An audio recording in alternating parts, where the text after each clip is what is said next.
Today's presentation is on wartime Reconstruction and presidential Reconstruction.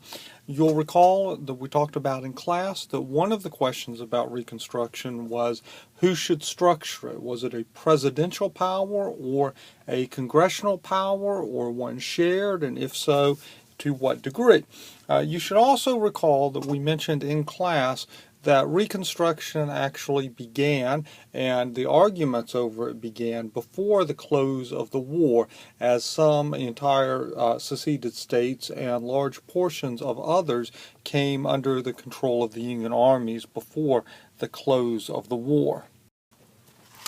Lincoln held to the constitutional position that the rebellion had not affected the states at all, but rather had incapacitated individuals taking part in rebellion from performing their constitutional duties. That disbarment then could be removed by executive pardon, and when that executive action had taken place, normal government of the states by the states could resume. That position would make Reconstruction easy and place responsibility for it in the president's hands. This follows along with his view that it was not a war but an insurrection, and readmission rather should be easy since the states never left, secession being illegal, the Union being perpetual, and that Reconstruction accomplished through presidential proclamation and his plan summed up in his 10% plan.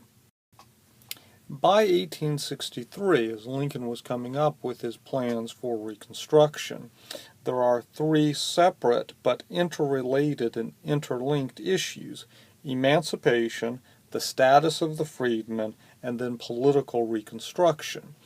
Within his 10% plan, and reflective of Lincoln's thinking in general, acceptance of the degree of emancipation that had already taken place was a precondition for moving forward politically. Lincoln stated that as long as he was president, no person who had been a slave and been freed would ever be returned to slavery. For the time being, though, Southern states would be allowed to pass contract labor laws as measures to keep order out of the chaos that emancipation might produce. But there would be easy political restoration and no harsh punishment for treason and no general confiscation of property beyond the confiscation of slaves. Remember, at this time, the Union occupied nearly all of Tennessee and large parts of Louisiana, Arkansas, Mississippi, and Virginia. So the hope that Lincoln also was putting forward with his Reconstruction plans was that this amnesty and this relatively lenient Reconstruction would also weaken Confederate resolve to continue with the war. Lincoln also had to consider and take into account that the legality and long-term viability of emancipation at that point, simply as a result of the Emancipation Proclamation and the movements of the Union Army and runaway slaves, but lacking at that point constitutional action, that the legality and viability of emancipation was questionable, perhaps highly questionable, without constitutional action. In April 1864, the Senate did pass a 13th Amendment, including 2 Democratic votes. That was on a vote of 38 to 6.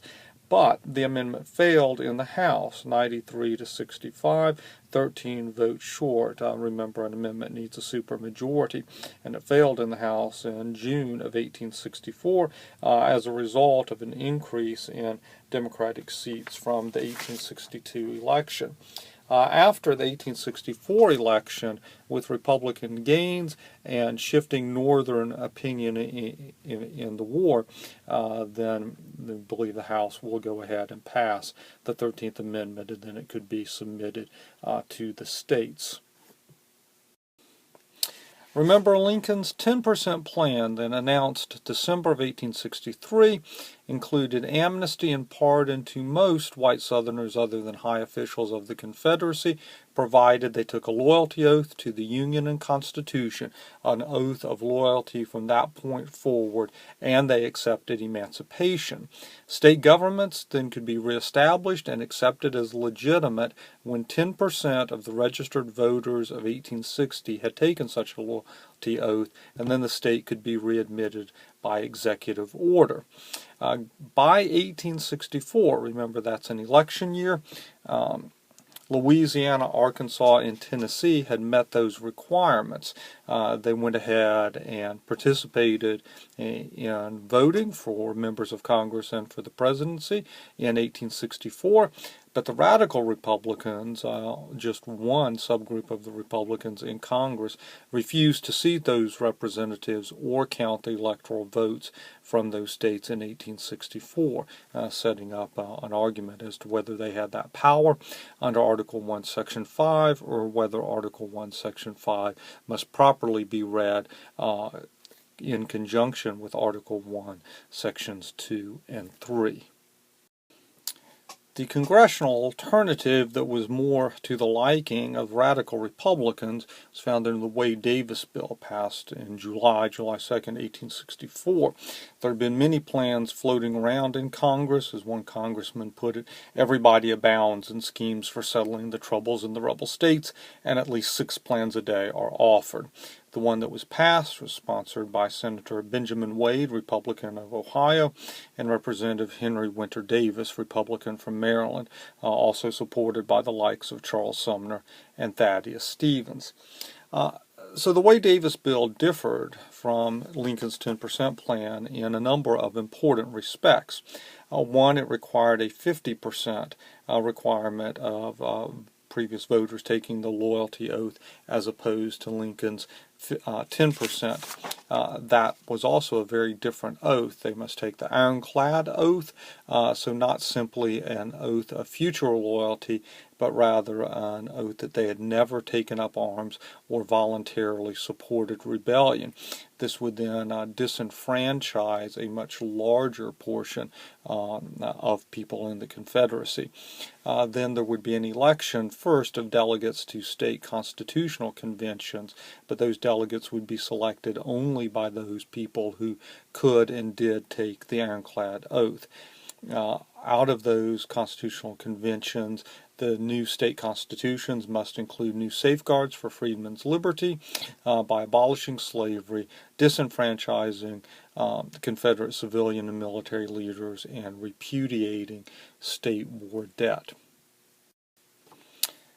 So the radical Republicans supporting and sponsoring the Wade-Davis bill held the constitutional position that secession, in effect, destroyed the southern states, which now had no constitutional existence, and it was entirely up to Congress to decide when and how they should be reconstituted and readmitted. So a much more vengeful and much more harsh position than that held by Lincoln or contained within the 10% plan. It's worth noting that neither Lincoln's 10% plan nor the Wade-Davis bill called for black suffrage. In Lincoln's case, looking to make readmission easy, not to stir up trouble in border states when the war was ongoing, and to try to weaken Confederate resolve. That's politically probably not the path he wanted to take at that time. The Wade-Davis bill, that's a bit more complicated. Wade-Davis bill was pushed through and passed toward the end of congressional session, and while it had originally enfranchised all loyal men, which presumably could include black freedmen, Senator Wade accepted a white-only amendment in regard to enfranchisement in a rush to get the bill passed before adjournment. In other words, with some opposition to black suffrage, they did not have the time to fight that out. They may have won, they may not have, and get a bill of any kind passed in the short time remaining in the congressional session. Now, Lincoln would have been perfectly happy to readmit any state that met the conditions of the Wade-Davis bill. After all, a state that met the conditions of Wade-Davis would have more than met the conditions of the 10% plan. But Lincoln pocket vetoed Wade Davis' bill, so he did not sign it within 10 days. It was toward the end of the session, so it's like he vetoed it while he would be willing to accept for readmission a state that met the conditions of the Wade Davis bill. He was unwilling for the conditions of the Wade Davis bill to be the only method for Reconstruction. Lincoln's specific words said, "This bill was placed before me a few minutes before Congress adjourns. It is a matter of too much importance to be swallowed in that way," and he did not wish, Lincoln's words again, to be inflexibly committed to any single plan of restoration. Lincoln's pocket veto caused quite the little brouhaha. Radical Republicans in Congress did not respond well to the pocket veto, and published on August 5th, 1864, a letter in the New York Tribune, the Wade Davis Manifesto, saying that Congress passed a bill, the president refused to approve it, gives it as much force as sees fit. They labeled Lincoln's pocket veto and his general response a studied outrage. And the radical Republicans in the Wade Davis Manifesto stated that if Lincoln wanted congressional support, he needed to restrict himself to executive action. In other words, as commander-in-chief, put down the armed rebellion, the war, was his concern, and leave the political issues of Reconstruction up to Congress.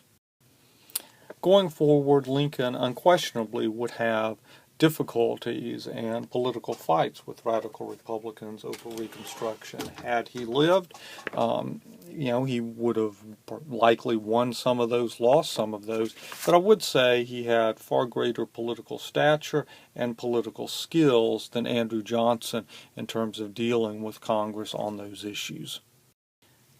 You have the Wade Davis Manifesto within your documents, and you'll have some opening questions about it this week. Make sure you read and pay attention to that. And talk about presidential reconstruction.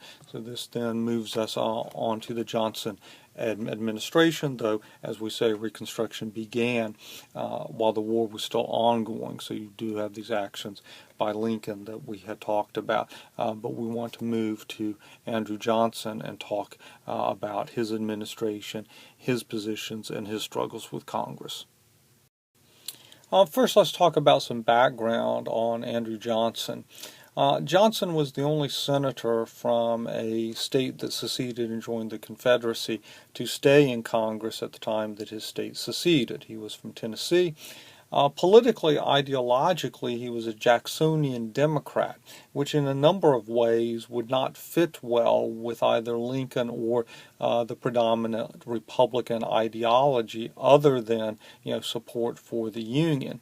As a Jacksonian, he was suspicious of banks, corporations, bondholders, the Northeast, and so forth, and was therefore opposed to the use of government to promote economic development.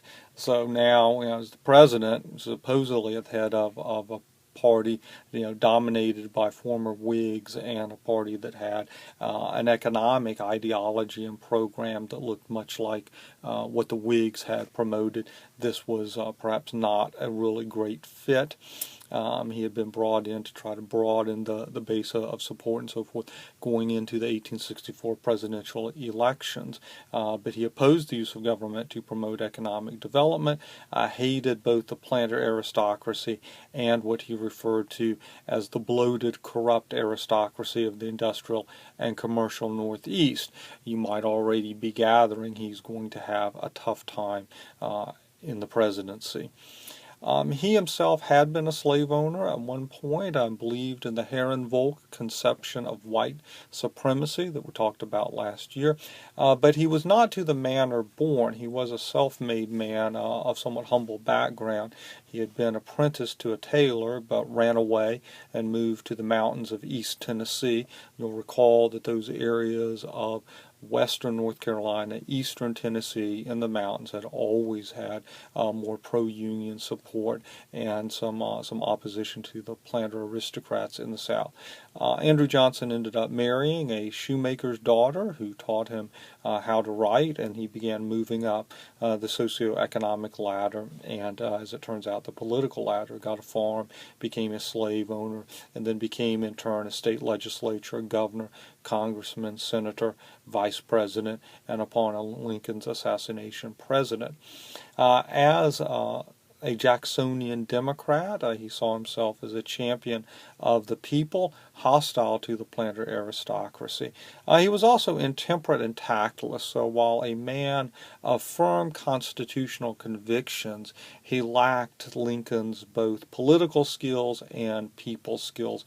And you'll recall the incidents at the inauguration of Johnson getting drunk and Lincoln saying, don't let him talk to anyone when we get outside for inaugural activities. Initially, Johnson agreed with the radicals on the need to punish the rebels, but he'll clash with congressional Republicans on several points. One, he will clash with them on their economic agenda. As we previously mentioned, he really does not agree with them on that.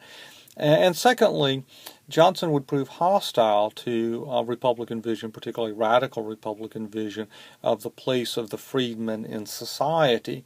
Though Johnson had promised in 1864 to be a Moses to Tennessee blacks and lead them out of slavery, but as a believer in that here invoke white supremacy ideology as a former slave owner, Johnson ended up saying that white men alone must manage the South, and he was unsupportive of guaranteeing the freedmen civil equality or enfranchisement.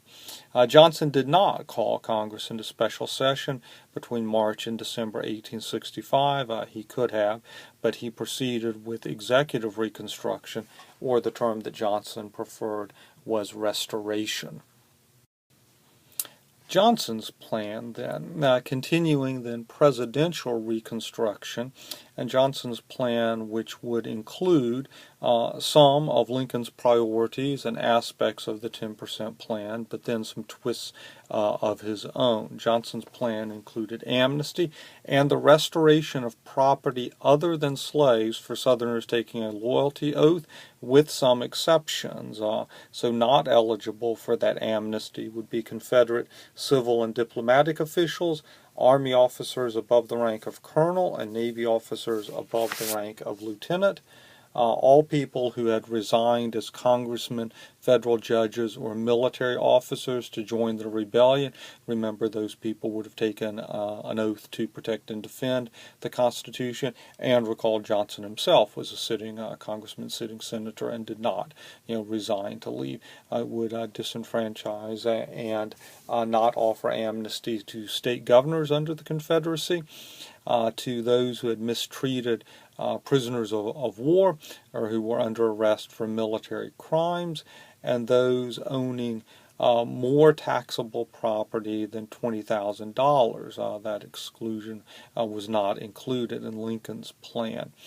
So individuals could apply to the president for pardons. So those people who were out of luck in terms of amnesty under Johnson's plan could apply to Johnson for a presidential pardon, meaning that these old planter aristocrats that Johnson didn't like would have to come grovel at his feet if they wanted a pardon. The president under Johnson's plan would then appoint a provisional governor who would invite qualified voters to elect delegates to a constitutional convention. Johnson did not specify specifically how many qualified voters were required, but implied it would require a majority, as did the Wade Davis bill. To gain readmission to Congress, then, a state must revoke its secession ordinance, it must abolish slavery, it must ratify the 13th Amendment, which then constitutionally abolished slavery at the national level. The amendment having made its way through Congress by this point, must repudiate Confederate and Confederate state war debt under the idea that secession being illegal, all the obligations and debts incurred in its behalf were null and void, and then they could elect a state government and send representatives to Congress. By the end of 1865, all of the states, there's a possible exception of Texas, I'll talk about why in a moment, but all of the Confederate states that had seceded had formed governments, some under Lincoln's 10% plan, some under Johnson's plan, but they were all prepared to rejoin the Union. We could have had at least political Reconstruction taken care of by the close of 1865. These states were awaiting congressional recognition, and that proved to be quite the problem. Texas is a little bit of an issue. That they had passed their various actions, but Johnson had not okayed them until 1866. So depending upon whether you judge them completing it when the state had taken their actions or when Johnson had okayed that state action, then they're either in 1865 or early 1866. But suffice it to say that even including Texas, then by early of 1866, all of the Confederate states would have been included. But since the radical Republicans are going to refuse to recognize these Johnson-era governments, as they had also refused to recognize those reorganized under Lincoln's 10% plan, a showdown was brewing. As states moved ahead with reorganizing and applying for readmission under Lincoln's or Johnson's plans, in particular going forward under Johnson's plan, public opinion in the North grew increasingly concerned. The Republicans in Congress, particularly the radical Republicans, were quite concerned because a number of these Johnson governments then did not even seem to meet the minimal requirements within their state constitutions. Johnson seemed to be granting what many in the North thought was an inordinate amount of special pardons. The South, as they began selecting people in their state governments and as representatives to Congress and within the laws they were passing, to many in the North, it was the same old suspects, the same power structure in terms of people who would rule, enacting very similar laws, though not including slavery, and they did not get this sense from these new governments that they understood that they lost the war and that things were going to change. So these Johnson governments and states repassed much state pre-war laws, court decrees, reappointing officials, many of the same people who'd occupied governmental posts. Now, while those Johnson-era governments in the states were economically viable in the sense that they were passing and collecting taxes, particularly on the professions and trades with licensing fees. They were rationing food to people in need, though it was often the U.S. Army providing that food. And they were also passing black codes, which raised the ire of Republicans as well. In other words, they were functioning state governments, but they were not pleasing to particularly the radical Republicans in Congress, though other Republicans as well, and Northern public opinion generally was turning against some of these. While state governments did need to enact laws now that accounted for the fact that the former slaves were freedmen, and so they needed to pass laws that would do some unremarkable and routine things like authorizing freedmen to own property and to make contracts, whether and how they can sue and plead in court. There were problems that too many of these black codes included provisions to try to guarantee a stable labor supply, where blacks were still a labor force that, while not enslaved, still ended up at the bottom of the social order and did not enjoy the true fruits of freedom. Created situations where too many blacks ended up as sharecroppers and tenant farmers, and which could not truly enjoy the fruits of liberty. Only under pressure from Johnson and the Freedmen's Bureau did most of these black codes allow blacks to testify in court where blacks were parties. They excluded blacks from juries. They prohibited interracial marriages. Some required segregation and public accommodations. Remember, these are state laws, so there is some variation from state to state. Several prescribed more severe punishments for blacks than whites for the same crime. In other words, they looked bit too much like the old slave codes, just kind of rewritten to account for the fact that the blacks were no longer slaves, but certainly not positioning them under the law to be truly equal and participatory citizens on par with whites. So clearly a showdown was brewing between President Johnson and Congress. Remember that after Lincoln's assassination, as Johnson assumed the presidency, he did not call Congress into special session, so he's acting some on his own.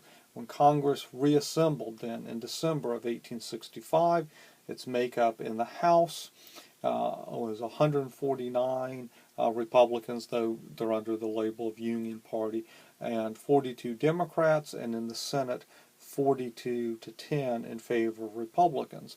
But as we had talked about in class, while the Republicans enjoyed then a 3-to-1 advantage over Democrats in Congress, they're split amongst conservatives, moderates, and radicals. The conservatives generally satisfied with Johnson's policy, though some wish to pass some additional legislation to protect the freedmen from violence and discrimination.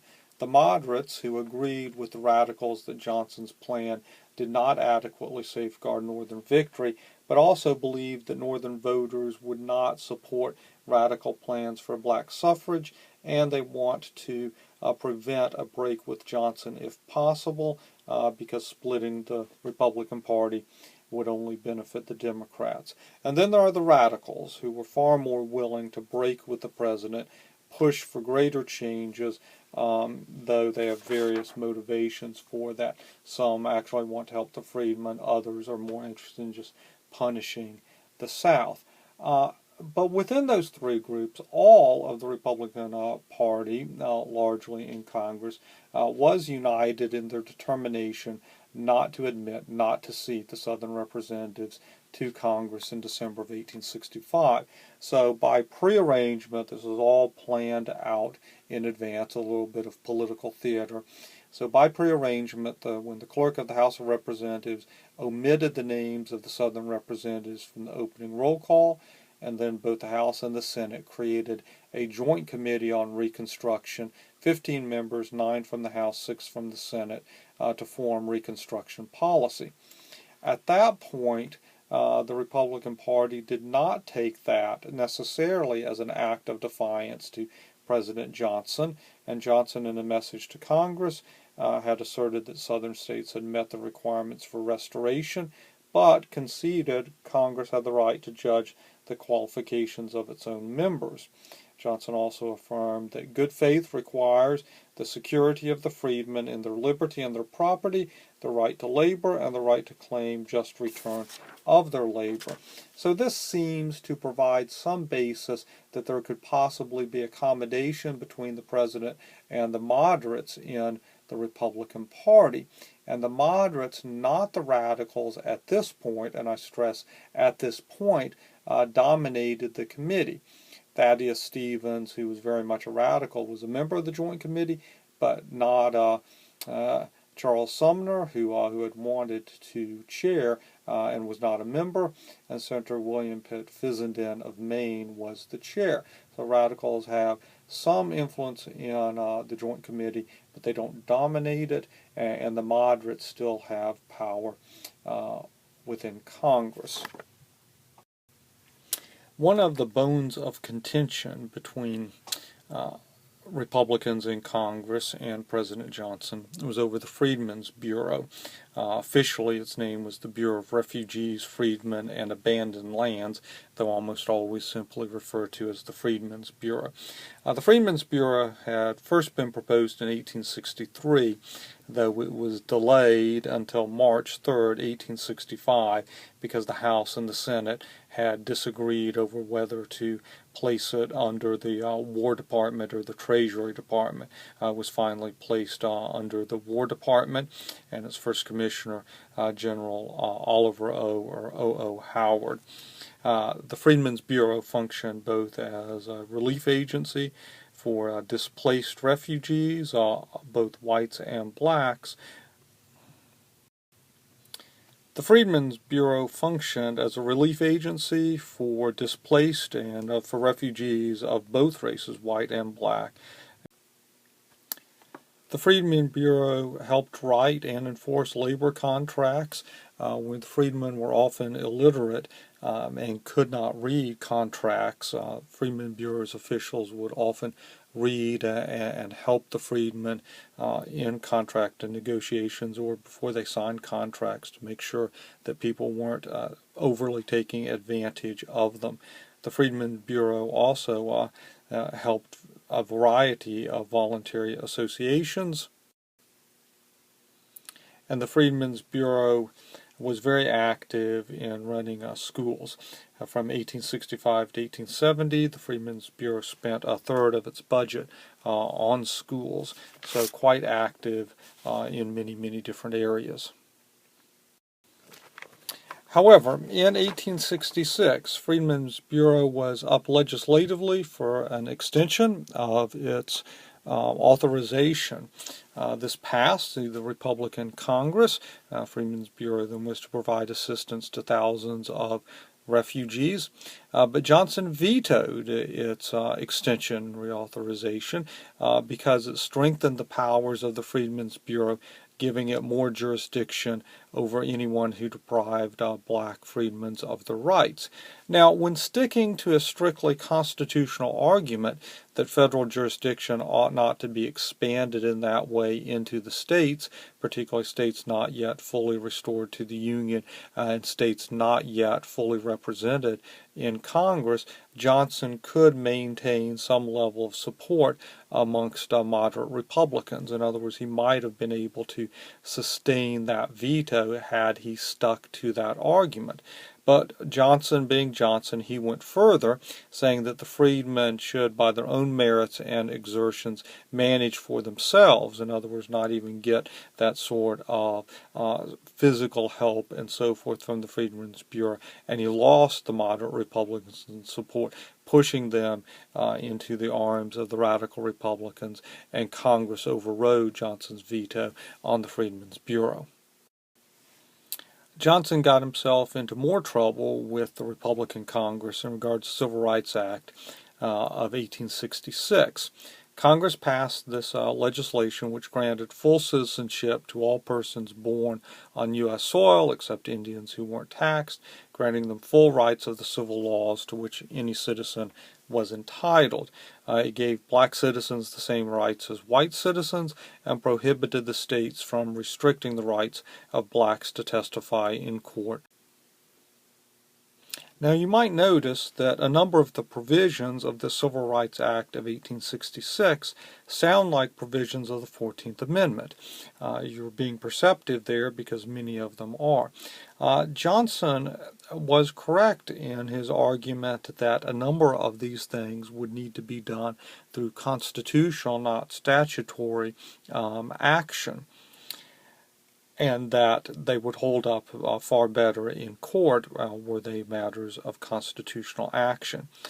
Johnson ended up vetoing the Civil Rights Act of 1866, making a constitutional argument saying that the legislation diminished states' rights to make its own laws and weakened the limits on federal power. But again, Johnson being Johnson, he could not stop there. As a constitutional matter, prior to the constitutional provisions of the 14th Amendment, there was a case to be made. But Johnson went further in his veto message, saying that the Civil Rights Act of 1866, these are Johnson's words now, secured for the colored race safeguards which go infinitely beyond any that the general government has ever provided for the white race. That ends his quote. And that position once again lost him moderate support in Congress, as those moderate Republicans then teamed up with the radical Republicans in Congress and overrode President Johnson's veto. The 14th Amendment, which would then preserve the principles of the Civil Rights of 1866 as a matter of constitutional law to ensure that the provisions of the legislation were not struck down in court or removed by later Congresses. Then we see then enactment and the then sending of the 14th Amendment to the states for ratification that we've already talked about. So Johnson was not doing well with Congress at this point. So with Johnson's far worse political skills than what Lincoln had, Johnson was losing the argument and losing the votes with the radicals in the Republican Party in Congress. This will bode ill for him going into the 1866 bi-term elections. The radicals were arguing, and some in the North were becoming of the opinion that the South was not acting in a way that seemed to express that they realized the changes that needed to come as a result of Union victory. In the 1866 election cycle, radical Republicans would undertake a tactic that we'll see Republicans using basically for the rest of the 19th century. It was called waving the bloody shirt.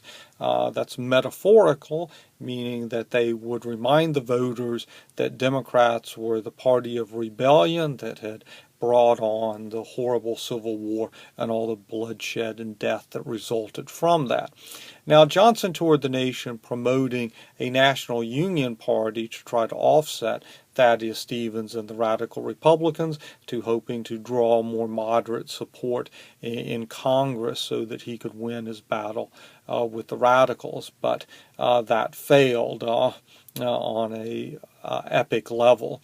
The results of the 1866 midterm elections, radical Republicans, not simply Republicans, but radical Republicans, won 2/3 of the seats in both houses of Congress.